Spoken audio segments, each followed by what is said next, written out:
Чутко спящим даже храпящий этажом выше сосед может мешать, что уж говорить о более близких людях. Но неприятные последствия храпа – это не только невыспавшаяся семья, все серьезнее. Храп сам по себе не опасен, если только вы не довели своего соседа по комнате до бессознательного состояния или не захрапели на работе. Опасно апноэ. Это так называемая задержка дыхания, которая возникает в результате храпа. Апноэ может происходить до 100 раз за ночь. В результате этого идет нагрузка на сердце, на сосуды, повышается кровяное давление, и это все может приводить к негативным последствиям для организма.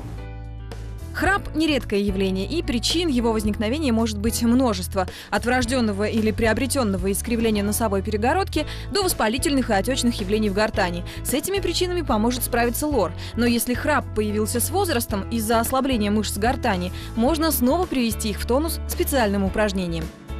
Для избавления от храпа есть простое упражнение, которое вы можете делать в домашних условиях.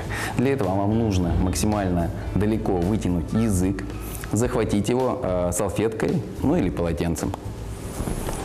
И, оттягивая язык, произносить звук, напрягая горло и гортань. Приблизительно это выглядит так. Проконтролировать правильность выполнения упражнения можно просто.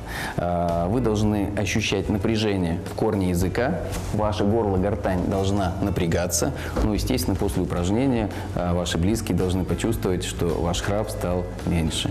Но будьте осторожны, потому что во время выполнения упражнения раздражается корень нашего языка и возможен рвотный рефлекс.